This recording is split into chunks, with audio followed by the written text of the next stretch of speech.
3. You will hear two food science students called Marie and Colin discussing their final year projects. First, you have some time to look at questions 21 to 24.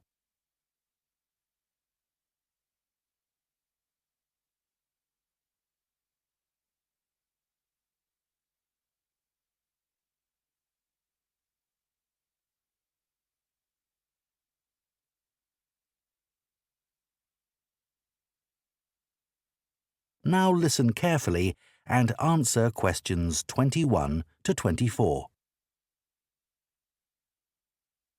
I haven't seen you for a bit, Marie. No, I've been busy with my project. You're making a vegan alternative to eggs, aren't you? Something that doesn't use animal products. Yes, I'm using chickpeas. I had two main aims when I first started looking for an alternative to eggs, but actually I've found chickpeas have got more advantages. Right. But how about your project on reusing waste food? You were looking at bread, weren't you? Yes, it's been hard work, but I've enjoyed it. The basic process was quite straightforward, breaking the stale bread down to a paste, then reforming it.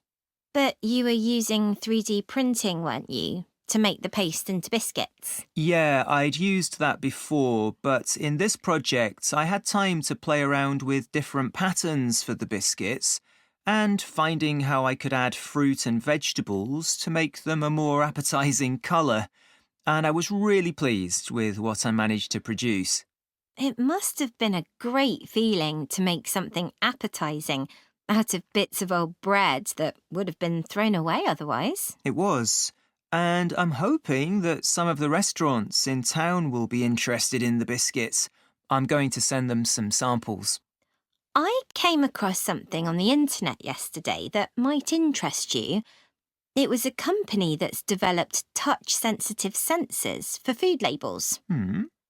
It's a special sort of label on the food package.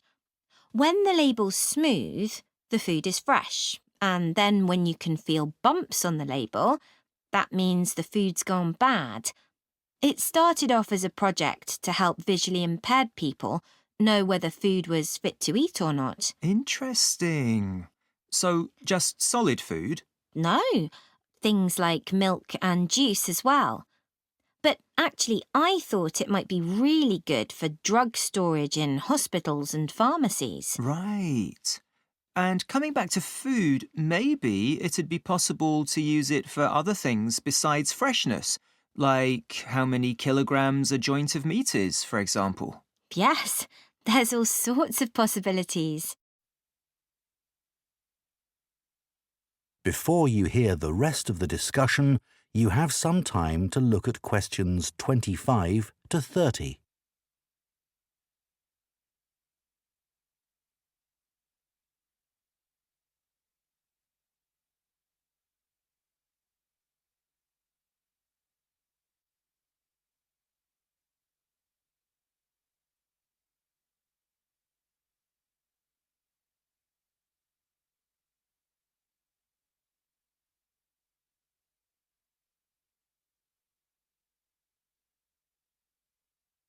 Now listen and answer questions 25 to 30.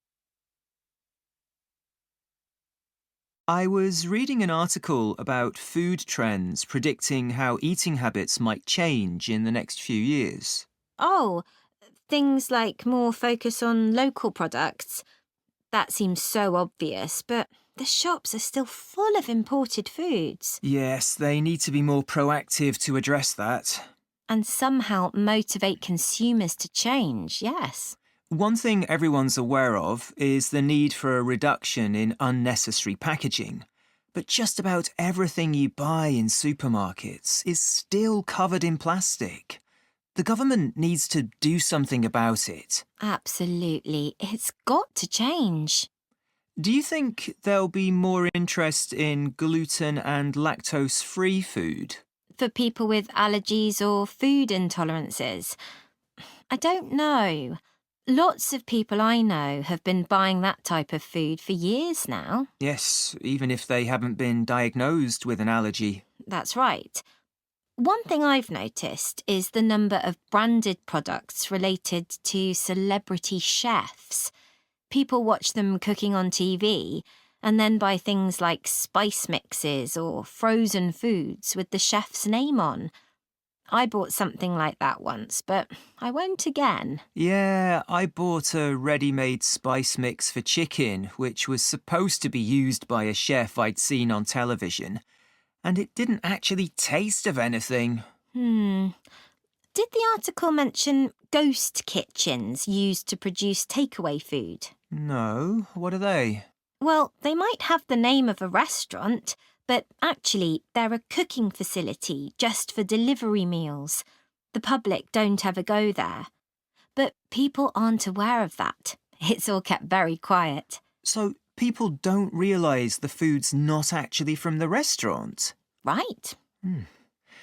Did you know more and more people are using all sorts of different mushrooms now to treat different health concerns? Things like heart problems. They might be taking a big risk there. Yes, it's hard to know which varieties are safe to eat. Anyway, maybe now we should... That is the end of Part 3. You now have 30 seconds to check your answers to Part 3.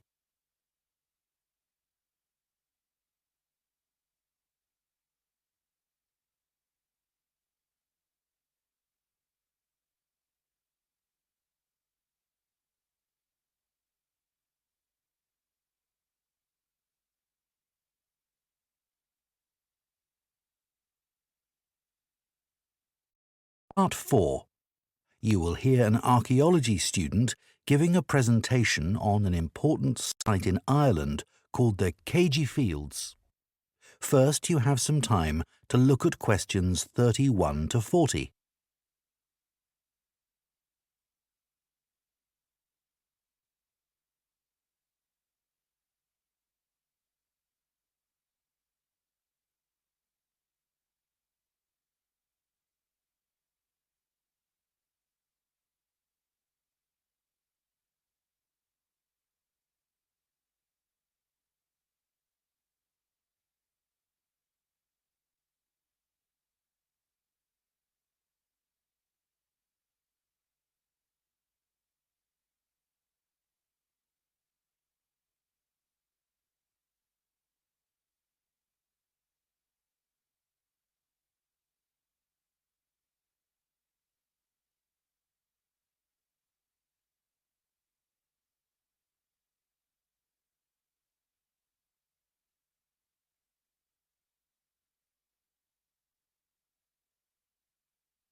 Now listen carefully and answer questions 31 to 40.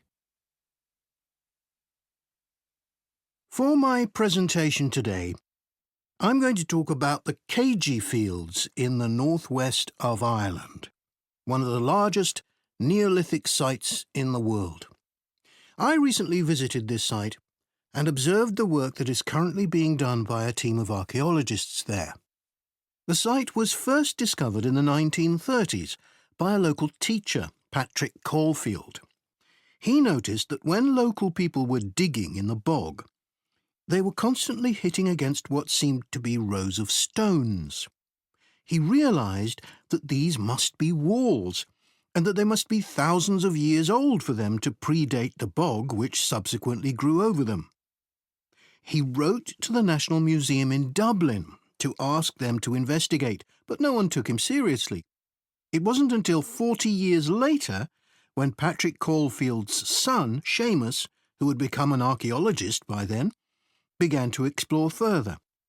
He inserted iron probes into the bog to map the formation of the stones, a traditional method which local people had always used for finding fuel buried in the bog for thousands of years.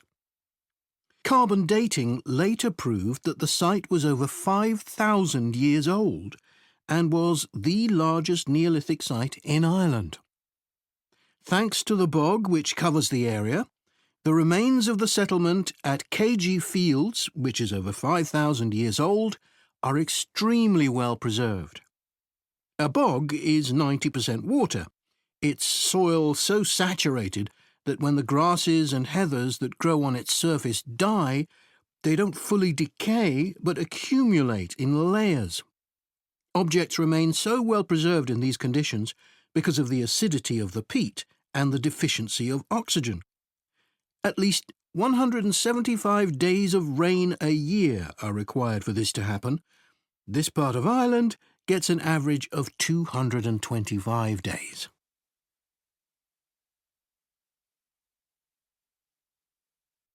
The Neolithic farmers at KG would have enjoyed several centuries of relative peace and stability. Neolithic farmers generally lived in larger communities than their predecessors, with a number of houses built around a community building. As they lived in permanent settlements, Neolithic farmers were able to build bigger houses. These weren't round, as people often assume, but rectangular, with a small hole in the roof that allowed smoke to escape. This is one of many innovations and indicates that the Neolithic farmers were the first people to cook indoors. Another new technology that Neolithic settlers brought to Ireland was pottery. Fragments of Neolithic pots have been found in KG and elsewhere in Ireland. The pots were used for many things, as well as for storing food. Pots were filled with a small amount of fat, and when this was set alight, they served as lamps. It's thought that the KG fields were mainly used as paddocks for animals to graze in. Evidence from the KG